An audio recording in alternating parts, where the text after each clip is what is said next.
Today what I'm doing is we're actually going to be upgrading the stereo. I have a stereo on there.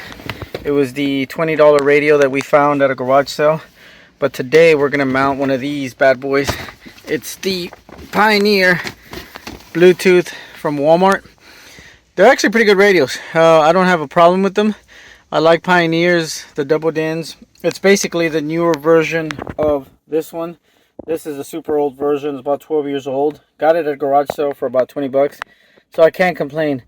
So what I'm thinking is, I'm thinking that I'm going to end up just basically taking this radio out. I'm still going to use the same kit. I'm pretty sure the plug from this radio should work on this radio.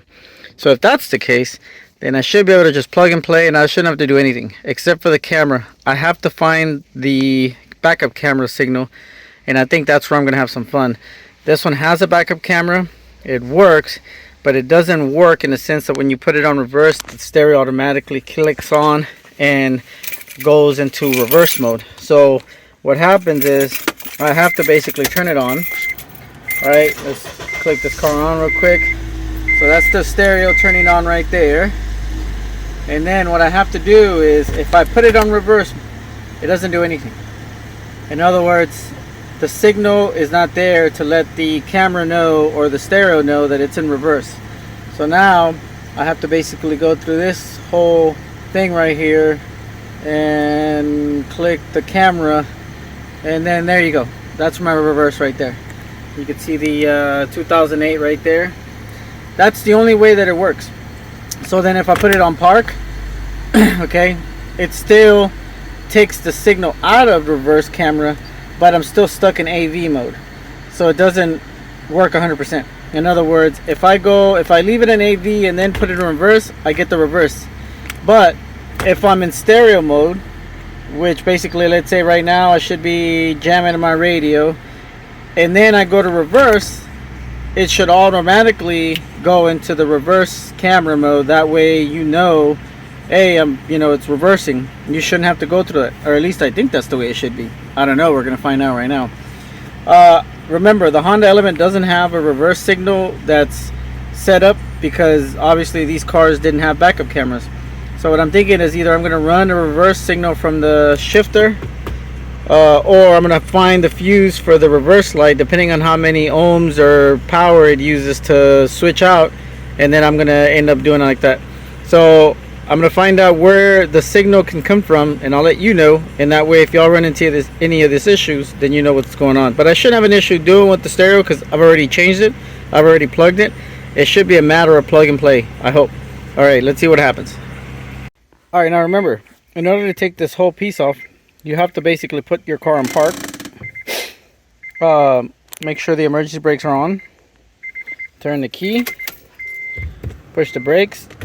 And put it in neutral. Once you do that, you can turn it off, but the car itself will not turn off because it needs to be on park. So you could do this right now, just to take this trim off, put it back on park, take the key off, or the beeping will drive you crazy, I promise you. All right, let's do it. All right guys, there you go. So whenever you pull this center trim piece, remember you have 3 plugs: your hazard, your AC controls, and then your airbag warning light. If you have the Element that has no sub, okay, just has a hole here, it means all you need is your stereo or your radio plug wire. It means it's only one wire. That one wire will convert your factory plug, okay, right there, to your Pioneer, JVC, whatever brand of stereo you buy. But that's it right there. You see that blue plug? Basically, the blue plug is the factory, and the white plug is the aftermarket that you connect. That way you don't have to cut your wires. You only need that one. If you have this Element with the preamp, you're going to need all the wires: the stereo, the preamp bypass, the preamp RCA converter for the amp, for the stereo to the amp. It's kind of a mess, but it's just as easy. You get the right wires and everything is just plug and play, and it shouldn't be that hard. So right now I'm going to go ahead and yank this one out, and let me see if I can plug and play real quick with the new one, and let's see how I can make the reverse camera work. All right guys, so I checked out the wire harness. from the old stereo to the new. This is the old stereo, this is the new, and they're definitely not the same. The wires are different. They're basically backwards. So your speaker wires are on this side. On this one, all the power wires on this side. So I'm screwed. So I'm gonna have to change all the wires, reconnect all the butt connectors. It's gonna be fun. The good thing about these Pioneers and these plugs that they sell you is a lot of it is kind of color coded: purple to purple, green to green, blue to blue, and red to red. The only thing that you got to struggle with is your parking sensor. I have a bypass that I put on, so it bypasses the park sensor. Yeah, here it is right here. You used to be able to get them. For some reason I can't get them on Amazon anymore. I'm not really sure why, but this is pretty much what you need to bypass your park. And then I guess this new stereo doesn't have the mic. It doesn't use a mic because it has the, I guess, the mic right here in the front, tiny right there. So I guess that's a good thing. It was really annoying to have the mic sitting right here the whole time.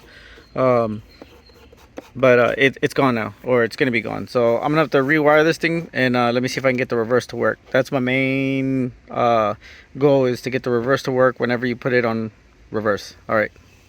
All right guys, so one of the things you'll definitely need to reconnect these and switch them out is you need butt connectors.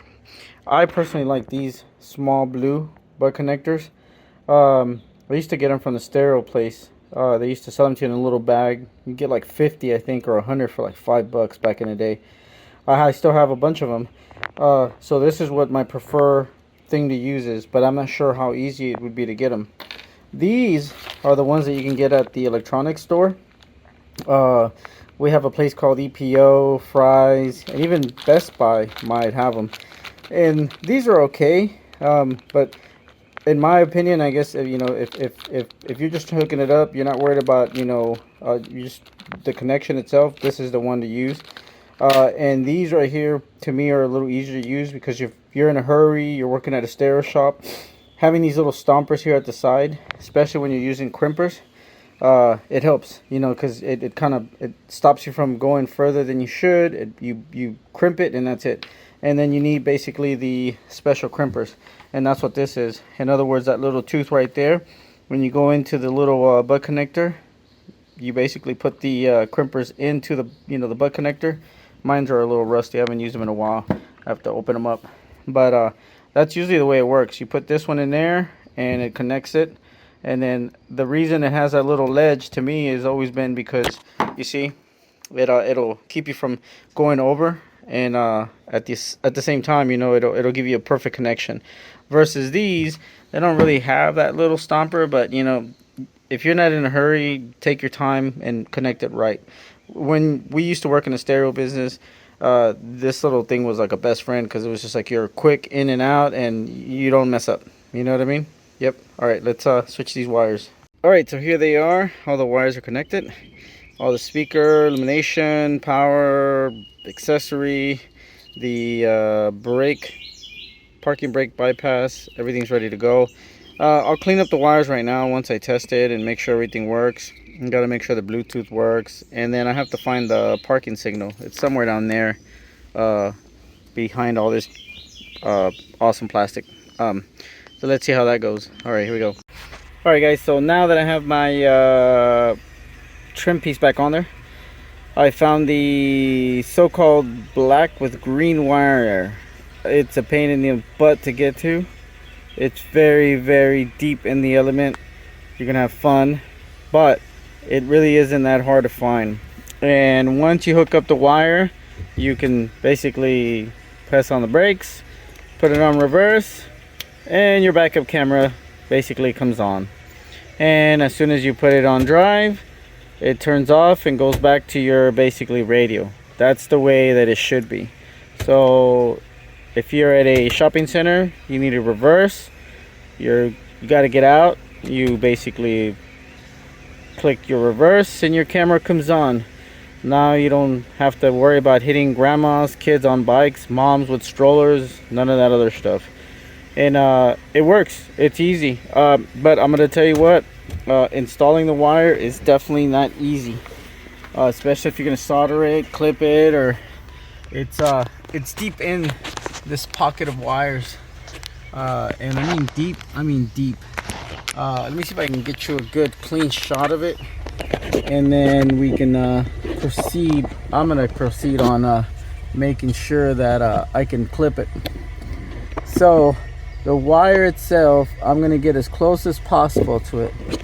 All right, I'm hoping that my camera can handle the area. Let's see if I can do this real quick. Hold on. Yep, there it is. All right, I'm gonna get a close up. That's the wire. See, that's my splice right there, the little wire, but it's in that plug, and it's a green and black wire right there. You see that right there? That's the one. So yeah, you're gonna have fun with that. And like I said, it's really not that hard to find it. You'll see what I mean if you look at the plug design. It's just there, but it's just really hard to get to. I'm trying to squeeze my phone in as close as possible. Oh, there you go. All right, there it is right there. Hold on. There. Now we got a good focus. Hold on. There. That's it right there. That's the wire you want. So if you look at your plugs, you basically have, you know, one plug here, then you have this plug. That's two of the green plugs, and it's the second one up. That's the wire right there. Yeah, it's hard to get to. I'm gonna tell you that right now. But that's your basically black and green wire that you need to run your reverse camera. Like I said, everything else after that is pretty much ready to go. It should work fine, and it should be all right. All right, guys, so there it is. Brakes, reverse, and camera. Yep, it looks pretty good. And then drive, turns off, back to your radio. Pretty sweet. Pain in the butt. Make sure you have a lot of patience to run that little wire. It was incredibly hard to get to it. You put a little self-tap wire tapper in there and then plug that sucker in. But just reaching it, it's gonna be, it's fun. Yeah, just be ready to have fun with it. Anyways, but like I said, new upgrade on the radio. Reverse camera finally fixed. I did run the camera before. I never plugged it in the correct way because I was being lazy. I had to do it now. The wire, remember, it's on the third plug up. That first green, black and white, pain in the butt to get to. Be careful not to cut it, not to mess with it too much. And good luck. And remember, guys, stay in your element. Check out the online store. Be cool. Y'all have fun. And remember, on my 2005, I'm going to be installing the headliner. Like this one, it does not have it. It drives me nuts. So I'm building a template for it, and I will be giving y'all that template as a free download for anybody that doesn't have the headliner for the 2003 to 06. I think it might even work on the 07 and 08. I'm not really sure, but the template, I'm gonna redesign it, and I'm gonna give everybody a PDF copy of it. So remember, stay in the element, have fun, y'all be good, take it easy out there, guys.